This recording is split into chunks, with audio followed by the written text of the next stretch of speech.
que que acontece hoje? Bom, eu não sei o que está acontecendo no Chile, na Argentina, na Bolívia, a gente sabe, mas pelas notícias, não a coisa não vem mais pelo sentimento como vinha antes, porque você tinha gente que ia passar lá, voltava, contava, tal.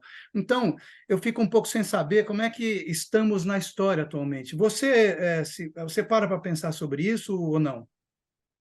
Com certeza, Hélio, assim, vamos lá, isso é bem É complexo, né? O difícil, né? fato o fato de que eu tive um exemplo familiar, né, onde as coisas eram 8 ou 80, né? Eu fui criada dentro de 8 ou 80, uma polarização de tudo. Isso presta, isso não presta, isso é comunista, isso é capitalista, isso, né? Uhum.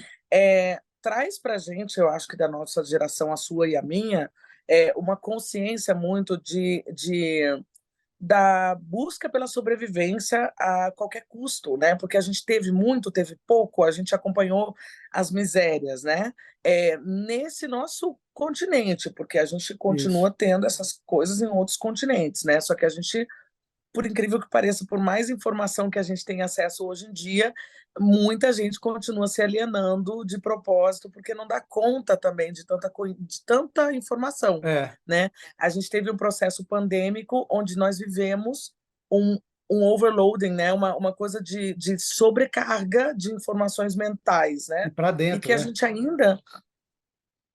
ainda está tendo que aprender a lidar. A psique humana mudou muito por conta da pandemia. Existe esse movimento onde tudo fica fora de controle depois de uma grande pandemia, né?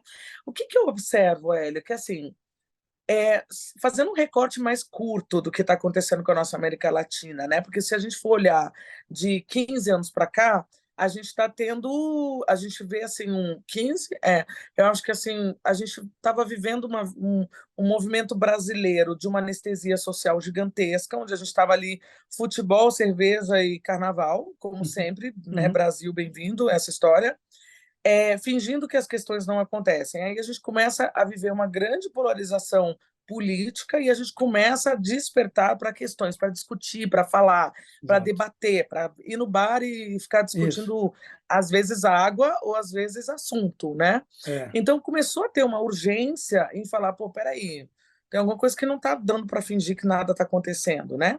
Nos últimos 15 anos. E aí, junta o nosso cenário político com o que a gente começou a ver na América Latina. Como brasileiro, sinceramente, eu me considero brasileira, né? Assim, apesar de ser hondurenha, né? Me considero latino-americana, enfim.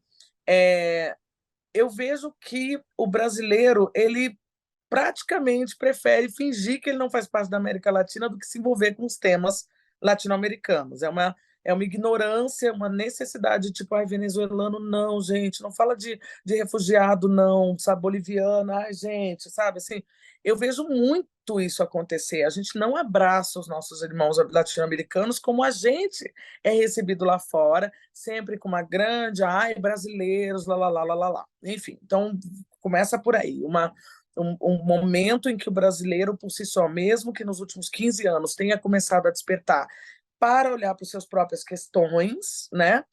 Porque está olhando para as suas próprias questões, ainda tem muita dificuldade de enxergar o que está lá fora. Então, assim, toda vez que tem um assunto sobre um país latino-americano, a coisa é muito superficial, né? Totalmente superficial. Talvez por uma questão do tamanho do nosso país, etc. E tal, ou falta de formação das escolas no primário, né, que não estudam a história da América Latina. Ninguém sabe quem é Simão Bolívar, entendeu? Na escola. Enfim, né, a gente sabe quem é a rainha lá da Islândia, É, né, mas a gente não. Enfim. os portugueses, a Então, gente sabe o nome dos caras, tal. exatamente. Dos portugueses, tudo bem que a gente é herança deles, né? Mas É, assim, né? Mas ok. Então, assim, o que eu vejo hoje em dia? Que a América Latina em si, ela em vários aspectos ela não se desenvolveu. A América Central continua muito na miséria, graças a furacões, terremotos e todas as questões que continuam acontecendo lá. Caribe é a mesma coisa, né? Existe uma falta de vontade política dos países melhores que poderiam estar ajudando, não ajudam. sim. O nosso Brasil também só se interessa quando tem interesse político e olha lá, Uhum. entendeu? É, eu acho que a gente não avançou. como latino-americanos, a gente não avançou. A gente continua tendo aí a direita extremista querendo ressurgir, sabe, no Chile, sabe, por aspectos assim, na Argentina, aqui no Brasil a gente viu o que Exato. aconteceu, e Exato. aí eu não estou falando de, mas você é esquerdista, você é direitista, não é isso, a gente está vendo fato, existe uma direita que está crescendo com valores que já tinham sido Não, trabalhados, ô, que já tinham sido Indiana, entendidos. e outra coisa, só para, vamos dizer, mais um ingrediente Por para essa favor. discussão. As gerações mais novas, elas não viveram, então elas não sabem. Tem gente que é jovem e fala assim: não, mas vamos, não é nem vamos tentar a ditadura, né, a militar, vamos botar os caras, o exército no poder.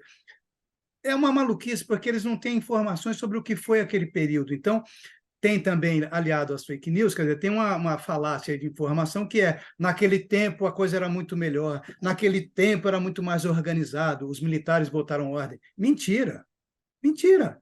Então, essas gerações precisam ser informadas, o que torna, vamos dizer, essa missão muito mais difícil, não é isso?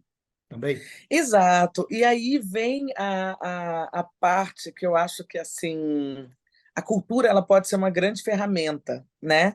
Então, assim, quando eu falo assim, você falou, as músicas da Mercedes Sosa são daquela época, são um recorte daquela época. E sim, eu tinha uma dificuldade em pensar, mas por que as pessoas se interessam tanto pela Mercedes Sosa agora, sendo que é um recorte histórico daquela época, né? E ao longo desses últimos 15 anos é que eu fui percebendo que estava fazendo sentido para muita gente. Eu falei, olha aí, ó. Eu estou contando as histórias das músicas, quando eu falo, por exemplo, do Vitor Hara, que foi assassinado brutalmente no estado do Chile durante uma ditadura, onde ele foi obrigado a tocar as músicas que eram de protesto para a valorização dos pobres, oprimidos, né? E Uhum. aí ele é obrigado a tocar enquanto ele é assassinado, entendeu? Assim, brutalmente. Quando eu conto com detalhes isso, as pessoas ficam assim, ué, mas isso aconteceu? Pois é, isso Isso, aconteceu, isso. né? E aí vem uma coisa que é muito interessante, que me deixa muito feliz, assim, porque ao mesmo tempo em que esse show e a cultura, a música, Mercedes Sosa escolheu uma música chamada Eu Vengo a oferecer meu coração, eu venho oferecer o meu Meu coração, coração. que é uma música do Fito Paz, que fala sobre a quantidade de gente que foi assassinada na ditadura argentina, inclusive, entre linhas, ele está falando, o Fito está falando sobre os adolescentes de 14, 15 anos que foram colocados vivos dentro de barris com pedras amarradas aos pés e jogados de cima de avião Isso. dentro do Mar del Plata. Então, assim, quando a gente está falando dessa adolescência, quando eu falo essa história no show, que eu não fiz lá no show do Pompeia, mas eu faço em outros shows, porque lá o show era mais curto, Uhum. e eu falo para uma molecada que está assistindo que, com a idade deles, eles estavam sendo jogados lá de cima de aviões por causa de uma ditadura, é a minha obrigação eu continuar contando isso.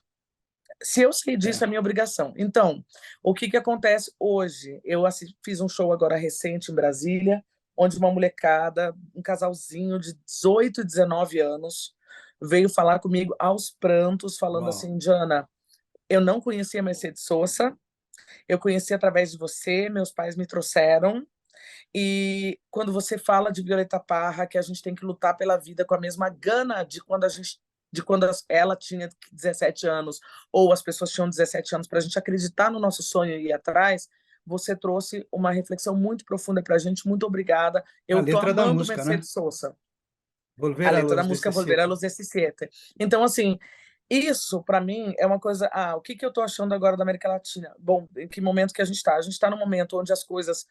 Eu falo que assim, a gente espremeu uma espinha, a gente está tentando tirar aquela parte grossinha que pode inflamar de novo, né? Mas a gente precisa passar pelo movimento da dor, tem que dar uma apertada para ver se a gente entende o que está inflamando, né? Para que a gente possa encontrar um lugar de cura coletiva. Talvez eu e você, Hélio, e quem está assistindo esse programa, a gente não vai ver isso acontecer.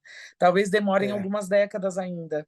Mas eu acho que a gente, nesse momento onde as sombras são vistas, onde as máscaras caem, onde a gente enxerga com quem a gente está lidando, isso é tão importante, está dentro desse equilíbrio yin-yang, está dentro do equilíbrio das sombras e É. luz, que faz parte de um grande momento. Então, assim, se eu estou chateada com o que está acontecendo, não, eu acho que a gente está caminhando para uma solução e a gente tem que continuar buscando ferramentas que vão ajudar É. essas próximas gerações a entenderem um pouco o que está acontecendo agora. A cultura é uma delas.